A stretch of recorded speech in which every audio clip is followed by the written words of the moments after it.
Video और exam को लेकर के आपकी तैयारी कैसी चल रही है? आज के वीडियो की शुरुआत में मेरा प्रश्न आपसे यही है। आप कमेंट बॉक्स में अपनी तैयारी के बारे में हमें ज़रूर अवगत कराएं। आपको किस टॉपिक में कॉन्फिडेंस आ रहा है, किस में नहीं आ रहा है, किस में आप और उम्मीद करते हैं, किस तरह के प्रश्नों की डिमांड करते हैं, इसको आप हमें कमेंट बॉक्स में बताएंगे तो हम उसी पर बेस्ड आपको अनदर वीडियोस कॉन्सेप्ट के माध्यम से, प्रश्नों के माध्यम से, प्रैक्टिस के माध्यम से मैं कराने की कोशिश करूंगा। हालांकि इस बीच मैंने काफ़ी प्रयास किया, मैंने उन टॉपिक को टच किया, उन टॉपिक को कवर कराया जिसको अक्सर लोग टच नहीं करते हैं। आपने देखा कि जब आपने कहा हमसे बंदरों के प्रश्न हमने कराए, सिर पैर के प्रश्न कराए, वेन डायग्राम के प्रश्न कराए, डीआई के भी प्रश्न कराए, कॉन्सेप्ट भी बताने की कोशिश करी और साथ साथ मैंने प्रतिदिन आप लोगों से क्वेश्चंस की डिमांड भी की कि आप हमें प्रश्न दीजिए, हम उसका भी हल आपको प्रोवाइड करेंगे। इधर बीच कुछ नेगेटिविटीज़ भी हमें फेस करने को मिली।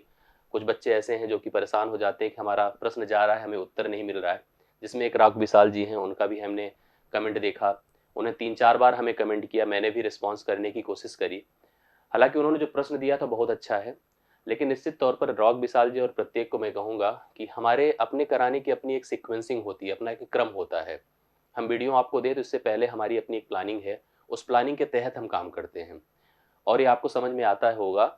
मैं आपके प्रश्न और सभी के प्रश्न का उत्तर जरूर दूंगा, मैंने आपको वादा भी किया है, इसलिए इसमें कोई झूठ की बात नहीं। अगर आप कमेंट में कहते हैं कि सर आप अगर नहीं कर रहे हैं तो वादा क्यों करते हैं, और आप नहीं करने की स्थिति में तो मत करिए, तो बहुत सारी चीज़ें होती है। तो फिलहाल इससे हमें कोई प्रॉब्लम नहीं है, इससे आपका अपनापन दिखता है, आपकी उम्मीदें दिखती है और बड़ी खुशी होती है कि आप अपने से ही अपनी उम्मीदों को रख रहे हैं। तो मैं आपको फिर वादा करता हूँ, झूठा नहीं सच्चा, कि आपके सभी प्रश्नों का सलूशन मैं कराऊंगा। आपकी सभी वह रिक्वायरमेंट्स जो वीडियो एग्जाम्स के लिए मैथमेटिकल रिलेटेड होगी, हालांकि टीम रवि सर के निर्देशन में काम कर ही रही है। रवि सर का भी प्रयास डेली का डेली आप देख ही रहे हैं, रीजनिंग का मैक्सिमम पार्ट वो कवर कर रहे हैं और भी पूरी टीम भी लगातार आपको इफर्ट करके सभी प्रश्नों को हल करा रही है, अपने अपने विषय में और आपको कॉन्फिडेंस में ला रही है। लेकिन मैं भी वो मैथमेटिकल पार्ट जो कि अनटचेबल रहता है, जो टच्ड नहीं होता है, अक्सर लोग छोड़ देते हैं, उनको मैं कवर करा रहा हूँ और डेली का डेली कराऊंगा, ये मेरा वादा है आपको। आज मैं रॉक विशाल के प्रश्न को ले रहा हूं। इन्होंने बेन डायग्राम का प्रश्न पूछा है। निश्चित तौर पर बेन डायग्राम बहुत इंपॉर्टेंट है।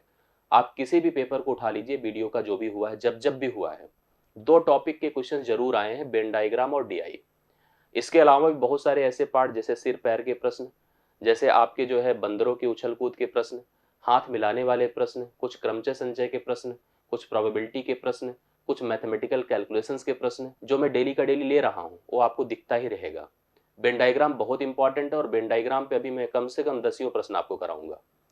आज इनके प्रश्न को पढ़िए, इनसे अपना मेरा अपनापन भी दिखेगा आपको कि मैंने इतने इनके कहने के बाद भी इनका प्रश्न लिया है। बहुत कुछ इन्होंने लिखा है, मैं क्या क्या पढूं। डियर सर, मैं आपका वीडियो लास्ट तक देखता हूं, आपने लास्ट में कहा था कि आपका कोई भी क्वेश्चन है तो आप बताइए, हम सॉल्व करेंगे, हमारा वादा है। पर सर मैं परसों एसएमएस किया और क्वेश्चन भी भेजा, आप बस लाइक करते छोड़ दिए, आपने हमें बताया नहीं। तो सर इस तरह से भगवान आपका भला करे, खुश रहो भाई। ठीक है, प्रश्न का सलूशन देखो, प्रश्न अच्छा है। फिलहाल आप इनके प्रश्न को रीड करिए अच्छे से। क्वेश्चन क्या है, इन्होंने जैसे लिखा है मैं एज इट इज लिया हूं, मैं आपको एक्सप्लेन कर दूंगा। वेन डायग्राम के प्रश्न समुच्चयों पर आधारित होते हैं, मतलब ग्रुप पर आधारित होते हैं। ग्रुप 2 भी हो सकता है, 3 भी हो सकता है। खेल पर आधारित हो सकता है, किसी समूह में समाचार पत्र पढ़ने पर हो सकता है, वाहनों पर हो सकता है। अलग अलग प्रकार के जो समूह होते हैं, जो निर्धारित होते हैं, उन्हीं पर बेस्ड होता है। उनको लेकर के वेन डायग्राम बनाया जाता है, जो स्पेसिफिक चीजें होती है उसको निकाला जाता है। मैं इसके लिए कुछ व्याख्या छोटी सी कर देना चाहता हूं इनके प्रश्न को पढ़ने से पहले पहले लेकिन प्रश्न में पढ़ देता हूं, देन मैं व्याख्या करता हूं। इन्होंने कहा है कि 38 स्टूडेंट की कक्षा है जिसमें 18 क्रिकेट खेलना पसंद करते हैं, 20 फुटबॉल और 15 चेस खेलना पसंद करते हैं। फिर आगे की वर्डिंग देखिएगा, 8 स्टूडेंट क्रिकेट और चेस दोनों पसंद करते हैं, उनमें से 3 फुटबॉल भी पसंद करते हैं। याद रखिएगा, 7 बच्चे केवल क्रिकेट पसंद करते हैं, 6 केवल चेस पसंद करते हैं, तो केवल फुटबॉल पसंद करने वाले बच्चों की संख्या। इसमें बहुत कंफ्यूजन इस बात का होता है लोगों को। जैसे मैं कह दूं कि अगर मान लो 100 बच्चों की कक्षा है, 100 स्टूडेंट टोटल है किसी क्लास में, ध्यान से मेरी बात को सुनिएगा और इसकी व्याख्या को अच्छे से समझिएगा। इसमें मैंने कहा कि अगर 50 क्रिकेट खेलते हैं, 50 क्रिकेट खेलते हैं या पसंद करते हैं, कोई भी बात यहां पर रख लीजिए आप लोग। फिर मैंने कहा कि 60 जो है हॉकी खेलते हैं, 60 हॉकी खेलते हैं या पसंद करते हैं, 40 बच्चे ऐसे हैं जो कि फुटबॉल खेलना पसंद करते हैं। हमने ऐसे एक जनरल डिस्कशन आपसे किया, मैं इसको थोड़ा सा प्रेजेंट करना चाहता हूँ। मैं यहीं पर कुछ इन्फॉर्मेशन और आपको दे दूं, जैसे कि हम कह दें कि 20 बच्चे ऐसे हैं जो कि क्रिकेट प्लस हॉकी खेलना पसंद करते हैं। 30 बच्चे ऐसे हैं जो कि हॉकी प्लस फुटबॉल खेलना पसंद करते हैं। 15 बच्चे ऐसे हैं जो कि क्रिकेट प्लस फुटबॉल खेलना पसंद करते हैं। इस प्रकार का यहाँ पर कंडीशन होगा। इसको लेकर के अगर मैं एक वेन डायग्राम बना दूं तो वेन डायग्राम देखिए कैसे एक्सप्लेन होता है। एक क्रिकेट का हमने एक स्ट्रक्चर बनाया, क्योंकि कॉमन की स्थिति होती है तो हम लोग ऐसे कॉमन का स्टैंडर्ड क्रिएट करते हैं। इस तरह से तीनों हम फिगर यहाँ पर प्लॉट करेंगे। आप इसको कह दो क्रिकेट का है, इसे कह दो हॉकी का है और इसे कह दो फुटबॉल का है। जैसे मैं कह दूं 50 बच्चे क्रिकेट खेलना पसंद करते हैं और कोई कह दे कि 15 बच्चे केवल क्रिकेट खेलना पसंद करते, दो अलग अलग बातें हो गई।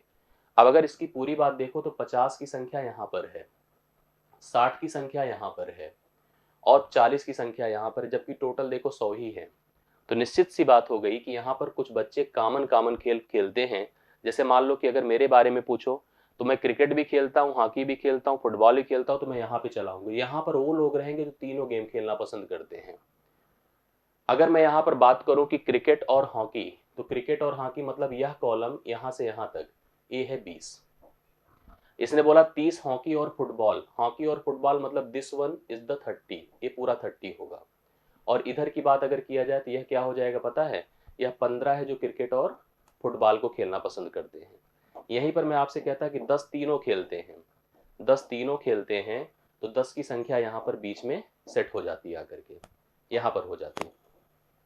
अब पूरी बात को समझिए, स्थिति क्या बनती कि भाई ये पूरा 15 था, इसमें 10 से निकल गया तो 5 बचता, ठीक है, ये 5 बचता। इसी प्रकार से अगर ये पूरा 20 था, 10 निकल गया तो ये 10 बचता, और यह 30 था, 10 निकल गया तो 20 बचता। पूरी बात और समझिएगा। अगर मैं यहीं पर आपसे पूछता कि क्रिकेट खेलते तो 50 हैं, बट केवल क्रिकेट कितने खेलते हैं, ये पूरा गोला 50 का है, 10 5 15 10 25 घटा दें तो 25 बच्चे केवल क्रिकेट खेलते हैं, 25 बच्चे केवल क्रिकेट खेलते हैं। इसी प्रकार से अगर इस हॉकी की बात किया जाए तो 20 10 30 10 40 बच्चे तो कॉमन में चले गए, 20 केवल ऐसे हैं जो केवल हॉकी खेलते हैं। इसी प्रकार से अच्छा देखो, हॉकी खेलना 60 लेकिन केवल हॉकी खेलना 20 है। इसी प्रकार से मैं कह दूं कि फुटबॉल की अगर बात किया जाए 20 10 30 5 35 और 40, तो 5 बच्चे ऐसे हैं जो केवल और केवल फुटबॉल खेलते हैं। देखो फुटबॉल खेलना और केवल फुटबॉल खेलना ये अलग अलग बातें होती है। जैसे ये जो डेटा है ये केवल का है, ये केवल का है, ये केवल का है, ठीक है, जिस जिस गेम के लिए मैं यहाँ पर देख रहा हूँ ये केवल का है। तो इस तरह से हम पूरे डायग्राम को बनाकर जो हमारी आवश्यकता होती है उसके प्रश्न को हल कर पाते हैं। जो विशाल जी ने प्रश्न पूछा था, उन्होंने कहा कि 38 बच्चों की कक्षा है, 38 टोटल स्टूडेंट हैं, 3 प्रकार के गेम हैं, क्रिकेट है और कौन सा गेम है, फुटबॉल है और चेस है। 3 प्रकार के गेम है, क्रिकेट है, फुटबॉल है और चेस है। मैं यहाँ पर इसको प्लान करता हूँ, एक क्रिकेट का हो गया, एक फुटबॉल का हो गया और एक चेस का हो गया। चेस को CH कर दिया। कहा गया कि 38 टोटल बच्चे हैं। ध्यान से देखते जाइएगा, सारी बातें अभी स्पष्ट हो जाएगी, विशाल जी का प्रश्न भी क्लियर हो जाएगा, बाकियों को भी समझ में आ जाएगा। 18 बच्चे क्रिकेट खेलते हैं, यहां पर इसकी संख्या 18 कर दो। 20 बच्चे फुटबॉल खेलना पसंद करते हैं, 20 इसकी संख्या कर दो। 15 बच्चे ऐसे जो कि चेस खेलना पसंद करते हैं, 15 इनकी संख्या कर दो। देखिए यहां पर मैंने कहा 18 बच्चे क्रिकेट खेलते हैं, 20 बच्चे फुटबॉल खेलते हैं, 15 बच्चे चेस खेलना पसंद करते हैं, 8 बच्चे क्रिकेट प्लस चेस दोनों पसंद करते हैं। देखो क्रिकेट प्लस चेस मतलब ये जो डेटा होगा यहां से यहां तक, एक क्रिकेट प्लस चेस का है जिसकी संख्या 8 है। मतलब इस पूरे आंकड़े की बात किया जाए तो ये 8 है, समझ रहे ना, ये पूरा 8 है। आगे पढ़िएगा, जिसमें से इस लाइन को पढ़ना बहुत इंपॉर्टेंट, 8 स्टूडेंट क्रिकेट चेस दोनों खेलना पसंद करते हैं, जिसमें से 3 फुटबॉल भी पसंद करते हैं। मतलब अगर ये पूरा 8 है, इसमें से 3 ऐसे हैं जो कहते हैं कि हमको फुटबॉल भी अच्छा लगता है, उनको यहाँ रख दो फुटबॉल की कैटेगरी में। अगर हम 3 को फुटबॉल की कैटेगरी में रख देंगे तो 5 यहाँ पर बचेंगे, 5 यहाँ पर बचेंगे। अब आप समझ गए होंगे चीजों को, आगे बढ़िएगा। मतलब इन्होंने कहा था कि ये पूरा 8 है, लेकिन उन्होंने कहा था 8 में 3 फुटबॉल भी खेलते हैं। 8 ऐसे हैं जो क्रिकेट और चेस खेलते हैं लेकिन 3 फुटबॉल भी खेलते हैं। तो क्रिकेट फुटबॉल और चेस तीनों खेलने वाले बच्चों की संख्या 3 हो गई। कंफर्म है? आगे की लाइन पढ़िएगा, 7 स्टूडेंट केवल क्रिकेट पसंद करते हैं। केवल क्रिकेट को अभी मैंने एक्सप्लेन किया था, यहां पर आएगा 7 बच्चे हो गए केवल क्रिकेट पसंद करते हैं। आगे बढ़िएगा, 6 केवल चेस पसंद करते, केवल चेस पसंद करने वाले बच्चों की संख्या 6 है। अब आगे इसने हमसे जो प्रश्न किया था उसी का उत्तर हम लोग को देना है कि केवल फुटबॉल पसंद करने वाले बच्चों की संख्या, मतलब यहीं पर हमको इसको कैलकुलेट करके आंसर बताना है। आइए कर दिया जाता है, फटाफट आंसर आपका बन जाएगा, कोई दिक्कत की बात नहीं आएगी। आप सबसे पहले इस पे आइए, चेस वाले कॉलम में चेस की स्थिति क्या है आप नोटिस करिएगा। अच्छा, एक लाइन शायद मैं मिस कर रहा हूँ। 15 चेस, 8 स्टूडेंट चेस क्रिकेट और चेस पसंद करते हैं, 3 फुटबॉल भी पसंद करते हैं, सही है। 7 स्टूडेंट केवल क्रिकेट पसंद करते हैं, ये भी सही है। 6 केवल चेस को चेस तो केवल फुटबॉल, ठीक है, कोई बात नहीं, सब प्रश्न क्लियर हो जाएगा। अभी कंफर्म करिएगा। यहाँ पर स्थिति ये है कि हमारे पास, जैसे अगर हम इसकी बात करें तो यह 15 है, ये 6 हो गया, 6 5 11 3 14 और इसकी संख्या 1 हो जाएगी। यहाँ क्लियर हो गया। अगर हम इस पूरे क्रिकेट की बात करें तो यह संख्या 18 है, देख पा रहे हैं। इसमें 7 5 12 3 15 तो ये भी आपका 3 हो जाएगा, 18 हो जाएगा। यहाँ तक समझ में आ गया।